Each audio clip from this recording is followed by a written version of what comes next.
Injury update is really the same as yesterday. Everybody that practiced yesterday practiced today. Andre still has not practiced. And it was a good day. We were indoors. But I thought the players looked fast. They moved around well. I thought not only they were sharp. Just a couple more hours, we'll be there. Questions? Can Taj go a whole game? I think he can. Health issues and everything? I think he can. You never know till you get into it. I remember earlier in the year I was concerned that the team wouldn't be able to come back and go through a game, and then he actually got rolled up one play, had to come out for I think 2 plays, but then went back in. So very pleased. So you never can predict how they're going to react because it's really just one hit the wrong way away from getting kind of twisted up a little bit. But the way he looks right now in practice, I feel comfortable saying I expect him to go the whole way. Kyle, the word out of Louisville is that Bridgewater will play, but there might be a package for the backup. Do you have to prepare for both now? I don't think so. From what I've seen of their backup quarterback, it appears that they run very similar stuff. Because when Teddy was 100%, they would run him quite a bit. So I would imagine it would be something very similar. We'll have to be ready to adjust. I think over the course of the year, we've seen different types of offenses. So I know Coach Smith will be ready with whatever calls and adjustments he would need if they do something that they haven't shown on film.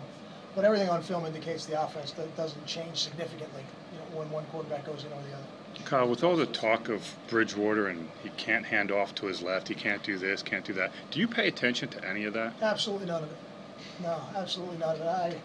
I got a feeling that when Teddy Bridgewater gets here, that he'll be excited to play a football game and he'll be able to do everything he needs to do to try to help them, be what they want to be at the end of the game.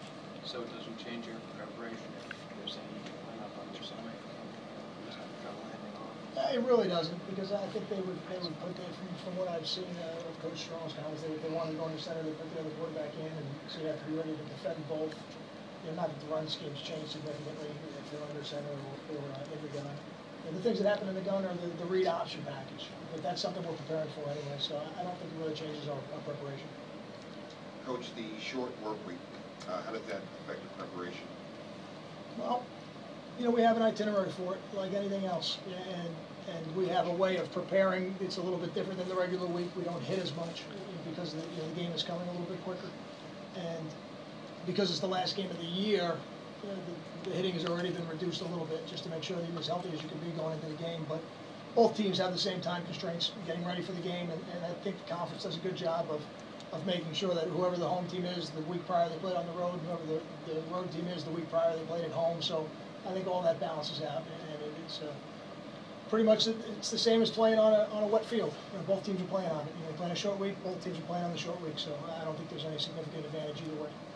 If your quarterback had a fractured left wrist, what would you be most concerned about him doing or not being able to do? You'd be concerned about him getting hit. That's what you'd be worried about. You'd be worried about if he gets hit, there's going to be a significant amount of pain. If it's a bone injury, you can't numb bone. That's the reality of it. So at some point, the pain is such that you can't operate anymore. So those would be my concerns. But I don't know the severity of what the injury is out there. Speaking of your quarterback, the numbers would imply that Gary struggled a little bit since camp. Where is his confidence? And in your mind, is that people just getting film on him, or is that just the offense not being in sync and he's kind of exhibiting the fact that the offense hasn't been in sync?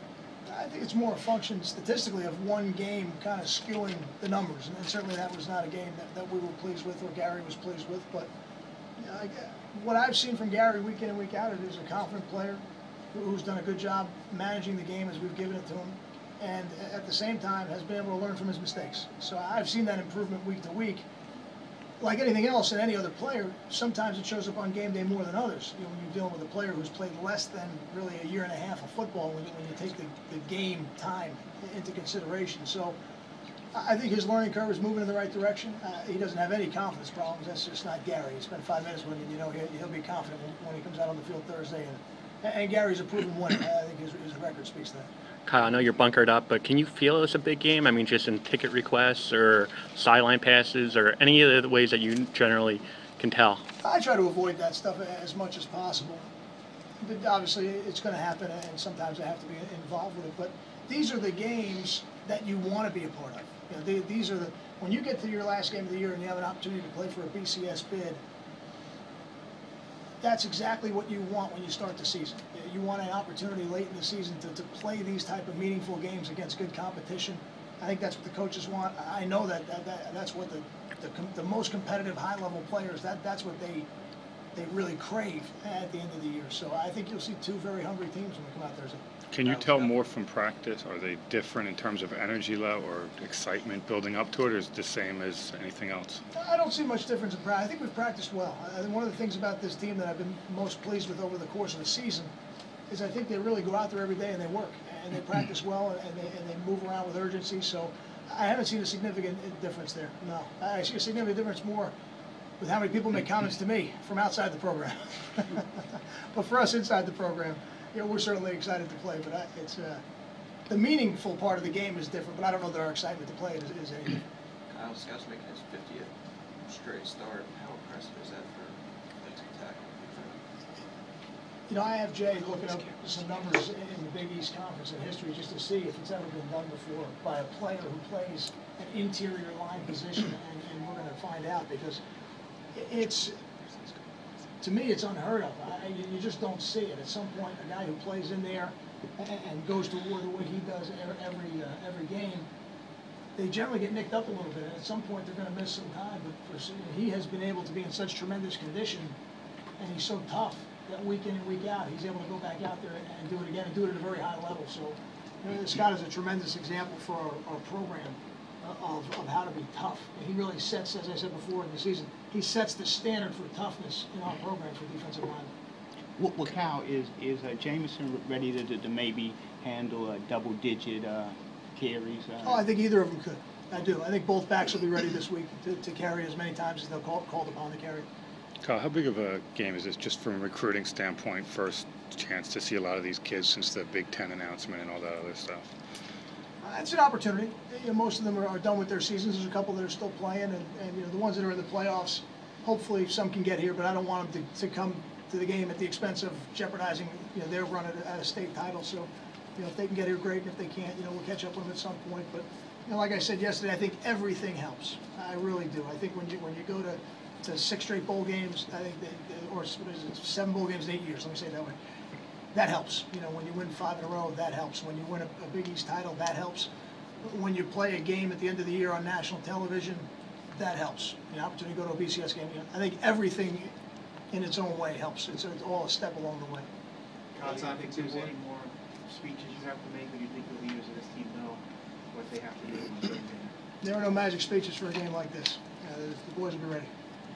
I know you're always looking ahead, but since that 2016 really couch connection and shot you down below, have there been times when you've been out somewhere, it shows up on a restaurant screen or whatever? Do you think back to that and just remember that feeling and what this could be tomorrow night? It's I don't know that anything will ever feel like that, only because that was the first time. And I think whenever it's the first time, it's always a little bit different. And certainly as you get further and further away from it, the nostalgia of it becomes more and more. This would be unique for its own reasons.